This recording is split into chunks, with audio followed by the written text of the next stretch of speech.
the House and Committee for further consideration of the Government Communication Security Bill and related legislation amendment bill. When the committee was last considering the bill, we were debating Part 3. Honourable Phil Goff had the call, and he has just under 4 minutes remaining, should he wish. Absolutely, Mr Chairman. Honourable Phil Goff. Much longer than that, actually. Mr Speaker, I want to talk to Part 3 of the bill.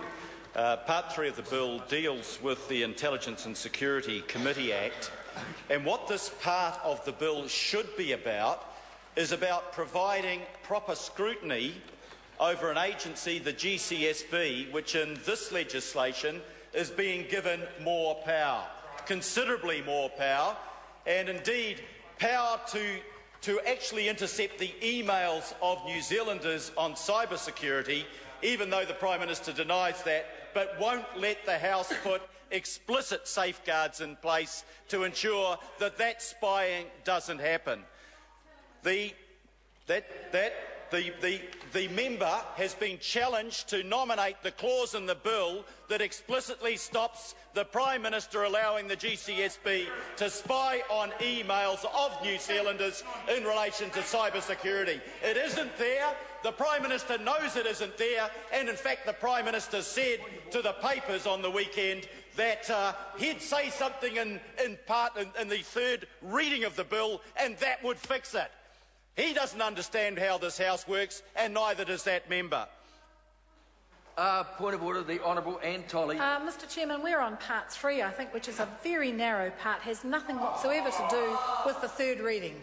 Speaking of point of order, Mr Chairman. The Honourable Phil Goff. Mr Chairman, the member has a cheek in raising that point of order because I was responding to the interjection where she sought to interrupt my speech, which was on Part 3 of the bill, and I paused for a moment to make a lie of what she was telling the House. Order.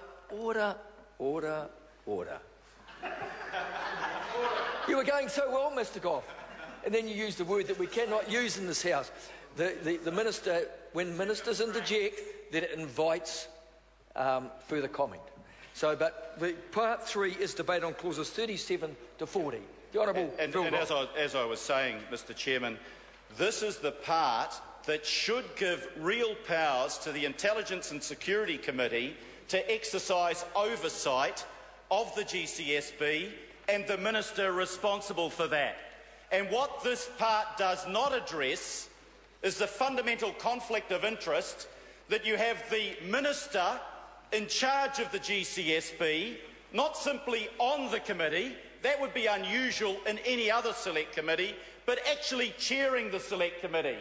So the Minister who is supposed to be the subject of scrutiny in his oversight of the GCSB, which has been very poor on his track record, is actually chairing that committee and ensuring that that oversight doesn't take place.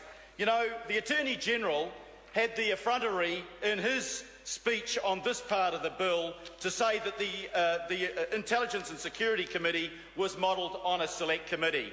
It is nothing like a select committee, and the Attorney-General understands that. You know, the first thing the Select Committee would do when hearing a piece of legislation like this is call in the department that the legislation was about. Did the Intelligence and Security Committee call in the GCSB to question the GCSB about legislation that pertained to it and its activity? No. Why not, Mr Chairman? Because the Prime Minister is the Minister in charge of the GCSB, and he forbade the committee to have the GCSB come in to say how its powers were proposed to be expanded under this legislation, what its actual competence and effectiveness in exercising its current powers were, and whether there was sufficient oversight over the Select Committee. I've been on this committee, Mr Chairman. This committee meets rarely, at best a couple of times a year. This committee, when it meets briefly. The Prime Minister chairs it and shows his absolute boredom with the proceeding, very obviously, and sends through his body language a signal to the officials that are appearing before it that they'd better not say anything about the committee because, Mr Chairman, The Honourable Phil Goff. Because the officials get the clear message from the Minister that anything that they say that could lead to other questions by the opposition would not be appreciated by their Minister. It is a total farce. It is a total facade to say, as this part of the bill says, we'll fix that by taking the Prime Minister out of the chair for part of the proceedings if it's about the financial review. Who are they going to replace it with, Mr Chairman? They're going to replace it with the Attorney-General or the Deputy Prime Minister. Now, I have real confidence in the independence of those members to chair the committee in a way that gets the truth out and embarrasses the Prime Minister. Yeah, right. It's a TUI billboard. Absolutely, Mr Chairman. That proposal is paper thin.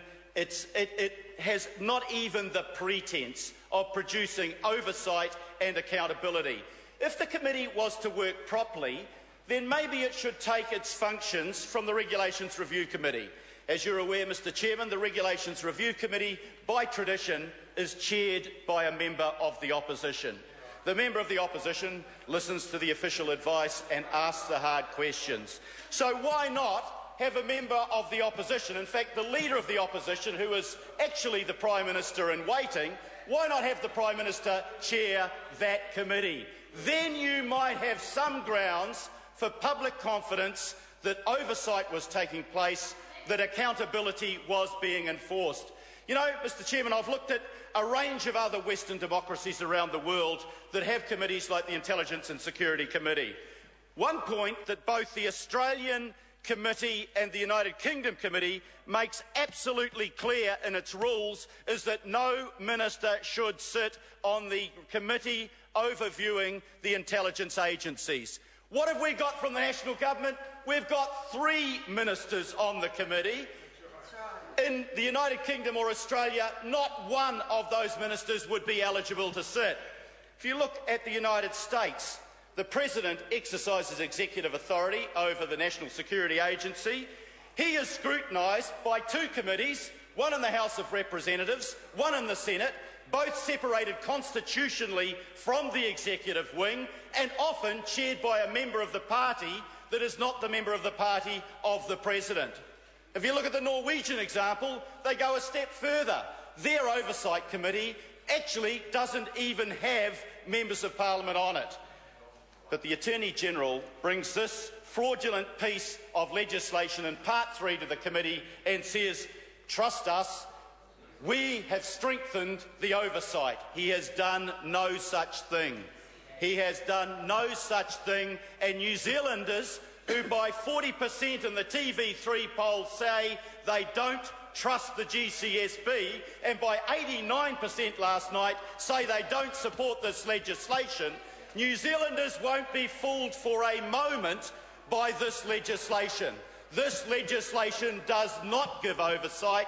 It is farcical in the pretence that it makes that it might do so. Mr Chairman, the fact is that both the Privacy Commissioner and the Human Rights Commissioner have made it clear in their submissions to the committee that the oversight provided by the government is inadequate. Both of those people are appointed by the government and appointed to protect the rights of New Zealanders and their reasonable expectation of privacy. Marie Schroff, who is the Privacy Commissioner, was Secretary of the Cabinet for 10 years. She understands about the workings of government, and she says, don't go ahead with this bill, it needs more work, there's not much oversight. The Human Rights Commission, the government's changed the membership completely to put their own people in, but even their own people say these measures of oversight don't work. These measures of oversight aren't sufficient. We're giving enormous power to the GCSB to intrude into the private lives of New Zealanders. We do not have accountability. The media can't report because they don't have access to the information.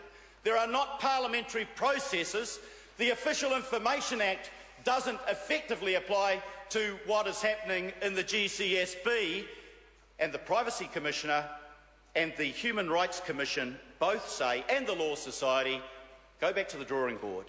The protections aren't sufficient. Yes, we need a security agency but give New Zealanders adequate protection. I call the honourable member Louise Upston.